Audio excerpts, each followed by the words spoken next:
Maayong adlaw katawhan sa Dios sa Archdiocese sa Uzamis sa ngalan sa atong talahuron nga Arsobispo Archbishop Martin Sarmiento Humawad Didi ug sa kahugpungan sa mga kaparian sa tibuok lokal nga simbahan dinhi sa Uzamis gikan dinhi sa Immaculada Concepcion Mission Station sa Concepcion, Misamis Occidental. Kini na usab si Father Jesse Langgam magahatod kaninyo sa pamalandong karong adlaw. Adlaw karon nga Sabado sa ikawalo nga semana sulod sa tuig sa ordinaryong panahon diya sa kalendaryo sa atong simbahan. Hunyo 1, 2024. Ang ebanghelyo nga atong pamalandungan karong adlaw mga igsoon atong kutluon gikan sa ebanghelyo sumala ni San Marcos.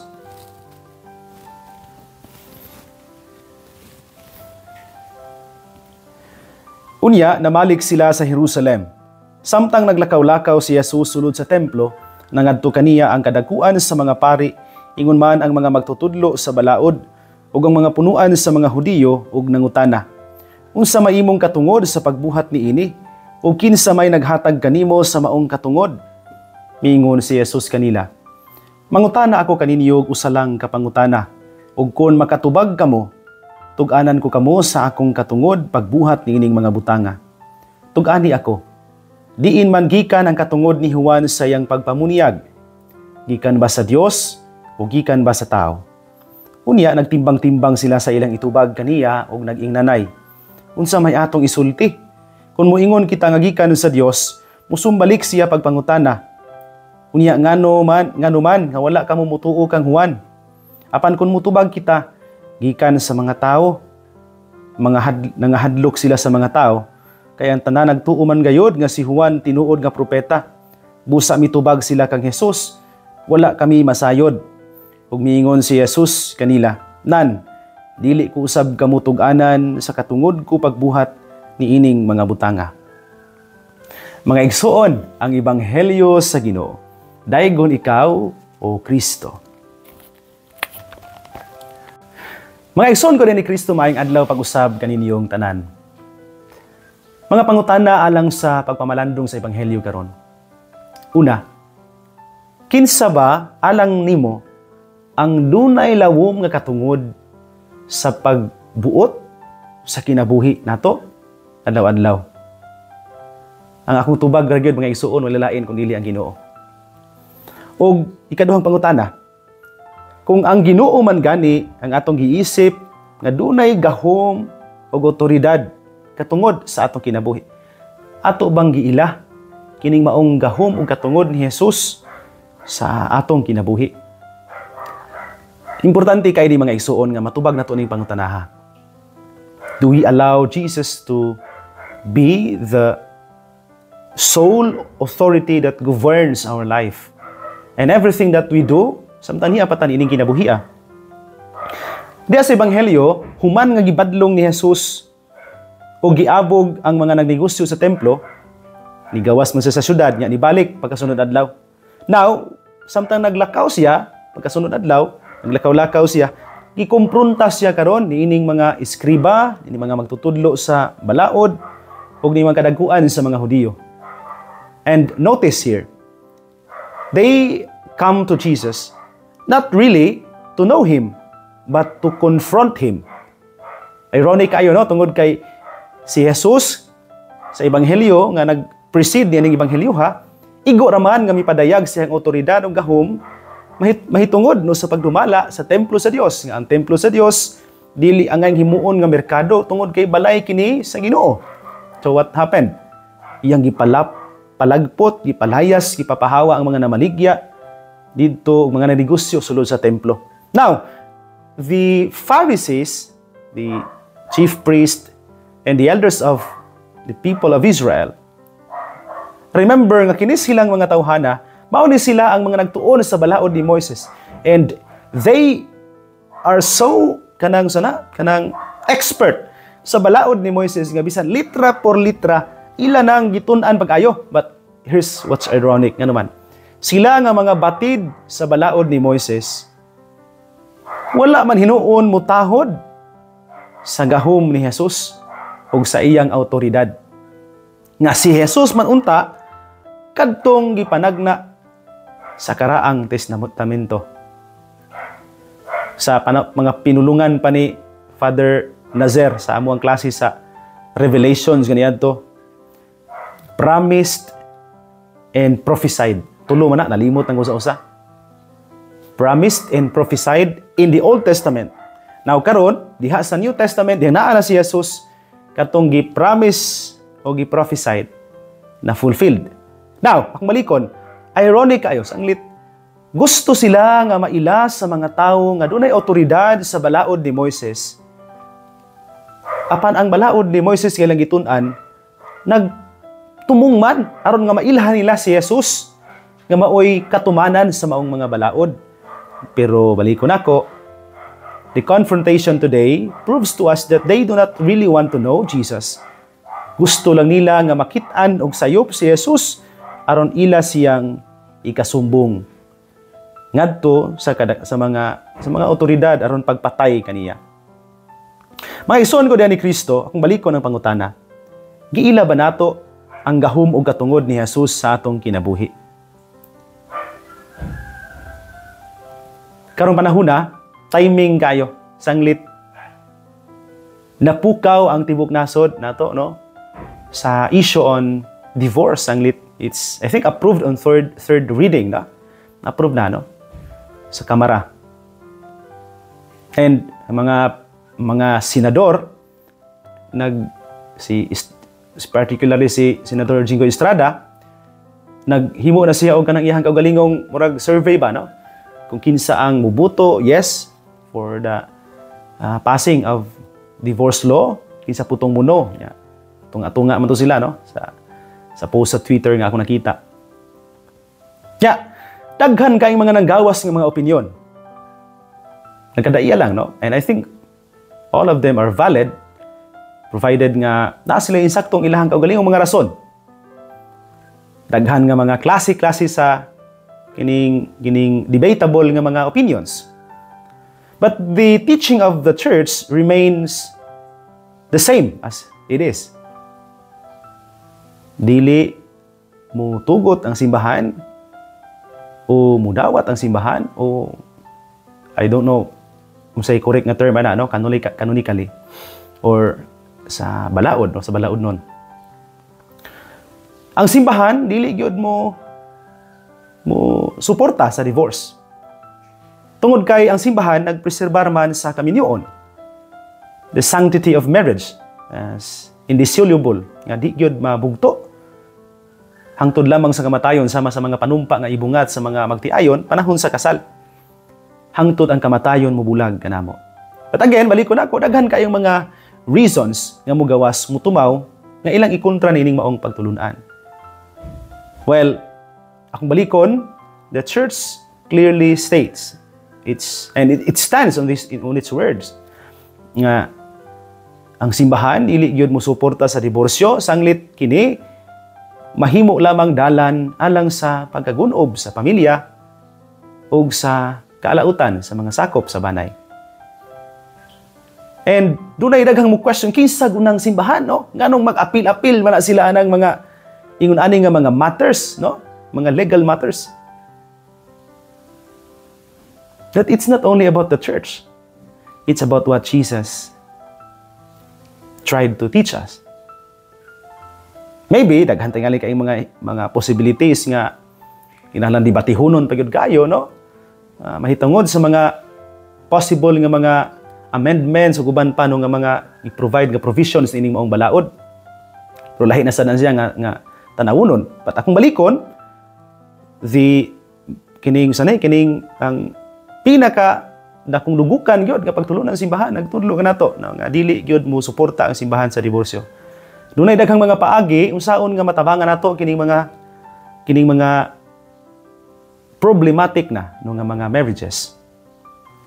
So kung balikon ang pangutana, di na kita model ana no kay di man nami punto sa ato ang pamalandong. Ang punto na to karon on the question as to why the church is into this, because naa may otoridad ang simbahan in matters of morals and faith.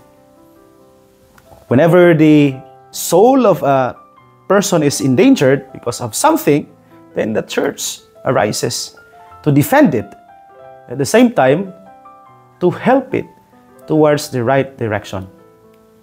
Mao man na ang otoridad ni Jesus Siya lamang ang dunay gahom ug katungod sa pag-atiman, sa pagmando sa atong kinabuhi. Og isip mga sumusunod ni Kristo mga igsuon, angay gyud natong ilhon kining maong katungod sa Dios nga modumala sa atong mga kinabuhi. Apil na diha ang atong mga moral nga pamuyo. Siya og dili kita ang magbuot unsay maayo ug unsay dautan. Ang iyang mga sugo ug pagtulunan mao gi atong sundon. Tungod kay kini mao may maghatag og kahayag sa atong dalan nga gilaktan. Indot kay nang gisulti diha sa libro sa Panultihon kapitulo 16 bersikulo 9. Ingon diha, we can make our plans but the Lord determines our steps. Mga iso ning hinaot ko nga atong iampo ni kining maong lihok no diha sa ato ang panggobyerno, diha sa ato ang katilingban kining mahitungod sa diborsyo. Kung unsa man gani ang pinakamaayo, mao gyud untay mo tumaw inaagi sa gahom sa Espiritu Santo. And akong balikon, magtinabangay kita sa pag-ampo alang usab sa pamilya. Aron nga ang Dios gayud mismo ang muhari matag sa tagsa kasakop sa banay, sa mga bana, sa mga asawa. Aron nga ang pamilya mapreserbar. Aron nga ang pamilya magpabilin nga hiusa. Atong iampo ang mga nagkabingkil nga mga magtiayon, mga nagka-anam og kagunob kaguba nga mga banag asawa, no, nga panaghiusa. We pray for all of this, no, and we pray and hope for the best. We pray for the gift of the Holy Spirit nga maugyoy mo dala nato ngadto sa dalan sa kahayag. Mga igsuon ko diha ni Kristo, dinhi na lang ko kutob akong balikon. Sa dili pa ang katapusan natong mga outro no sa video, akong itimbayaon ang ako ang mga suki kay tigpaminaw nining pamalandong labi na silang adlaw-adlaw nagsunod nato nining atong programa. Kaninyong tanan daghan ug daghan kaayo nga salamat. Ako pod nga pasalamat sa mga makanunayong suporta kanato diha sa atong mga platforms sa social media, no, sa YouTube, sa Facebook, sa TikTok. Salamat kaayo ninyo. Last time akong gi-announce to nga muanhi sila dinhi ang mga taga Oroquieta no nga mga lay ministers ug mapuhon. Sugod kagahapon di ay, no. Pero sanglit dili man sila makaanhi tungod kay dili kaya sa tanan gyud nga makaanhi. Hinungdan nga wala sila mudayon og anhi. Ako na itong ipasalamatan ang uban nga nahimong kabahin sa pagpangandam. Pero ako'y nalimtan dahil, no? Akong pasalamatan si Father Edgardo Ponce po, no, nga mitabang nato. Salamat kayo sa imong gihatag nga bugas pads, no? Para dinhi sa parokya. Nagmisa magkuko dito sa iyang parokya o funeral ni atong yaging adlaw. Nya pag muli na ako ningon siya nga, tagaan ka na akong bugas kay total, duhara man may mukaon ninis kumbinto. Tagaan ka na akong bugas kay narabali kay mga bisita, no, nga mga lay ministers pero tinaghana. Tuod man, salamat kay sa 5 kasakong bugas pads kining Edgardo, no? Timing kuno kaayo nga na ay nihatag po niya og bugas niya iyang gipadala nako nya. Sorry kay pads kay di man day madayon pod ang seminar. Kay adto ra sila sa Oroquieta and I will still be their guest speaker. So I will be there, no? So naa ko didto, no? Kini atong pamalandong dinhi pa nato gi-record sa Concepcion. Pero muadto na ko dito, no? Unya dapit no muadto na ko dito para sa ilahang mga talks, no. Salamat kaayo sa pagtabang nato pads Edgardo Ponce. Akong usbon pa salamat katong mga ni tabang nato atong mga giduol nga mga offices sa LGU para makatabang nato sa pagpangandam unta, no.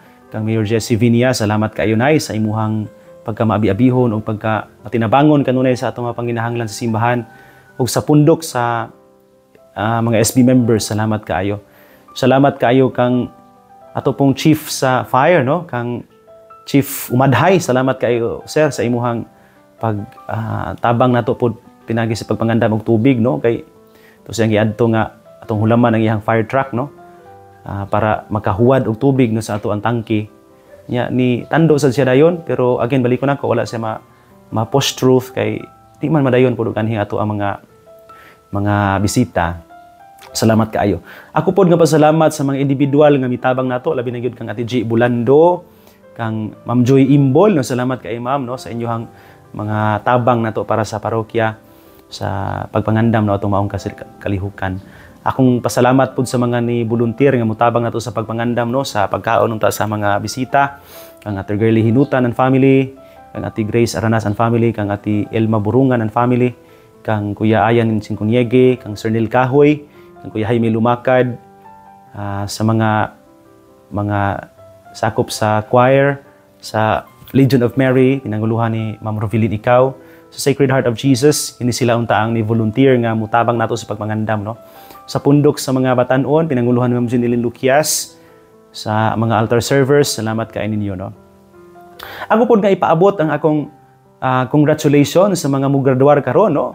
Labi na gyud ang kagahapon ng graduation po sa Concepcion National High School niya, ginbitar po ko nila nga mo celebrate sa ilahang misa, no? Congratulations mga graduate sa Concepcion National High Schools o high school o mga completers no, sa ilahang katunang mo graduate sa ilahang grade 10 yung padayon sa ilahang senior high school no journey, no? Congratulations inyo o akong pag-ampo alang sa grasya sa Dios sa inyong pagpadayon sa pagpaningkamot alang sa inyong tagsa-tagsa pangandoy sa kinabuhi. Sa tanan nga nagsunod ining programa, labi na kadtong naminaw karon diha sa ilang tagsa-tagsa ka mga panimalay, sila nga mga nagtan-aw niini diha sa ilang tagsa-tagsa ka mga pagpanikay-sikay kay sanglit weekend karon, no? Happy weekend kaninyong tanan, no? Akong greetings diha sa mga naa sa ilahang mga lababo kinang hugas og plato, nagluto alang sa ilahang pagkaon, sa mga nang guna, sa mga nang hinlo sa ilang mga natara, nadilhig, sa mga nang laba karon sanglit weekend man ting laba pod, no? Kaninyong tanan maayong adlaw ug maayong buntag. Salamat kayo sa inyong makanunayon nga pagsuporta ug pagsunod kanato nining atong programa. Ako pod nga pasalamat nganha kang Father Quincy Jones Unduna o kang Father Edgar Kanama sa ilang pag-invite nako aron mahimong guest speaker sa ilahang mga lay ministers. Dunay daghan sila kayo, no? 100 kapin nga mga nag-renew nya dunay basic seminar pod sa mga moapil nga bag-o. 20 sila kabuok, murag mga 20 kapin, no? Ana, no? Kadaghan. Salamat kayo sa inyong makanunayon nga pagsuporta kanato. Sa inyong makanunayon pagtabang nato. Ilan ning gibuhat kining kita mo i-invite para matod pa nila makatabang pud nato dinhi financially dinhi sa parokya sa Concepcion. Salamat kay ninyo mga pads, no. Mga igsoon dinhi na lang kukutob ayaw kalimot ang pulong sa Dios ang ayan gayud nga pamation, pamalandungan ug paningkamutan nga mapuy-an. Mulahan ang tawo nga naningkamot magpuyo sa pulong ni Jesus, isama siya sa kakahoy nga gitanumdaplin sa sapa kansang mga dahon, bisan kunting init dili gayud malaya, ug timpo sa ting bunga, muhatag usab siya kanunay maayong bunga. Igsoon, ugma na usab uban sa panabang ug pangama sa atong mahal nga inahan si Santa Maria, atong gitawag mga misamisnon ug ang Birhen sa kuta, ang Dios sa kanunay magapanalangin unta kaninyo. Sa ngalan sa Amahan ug sa Anak ug sa Espiritu Santo. Amen. Magamping ug magampo kanunay igsoon.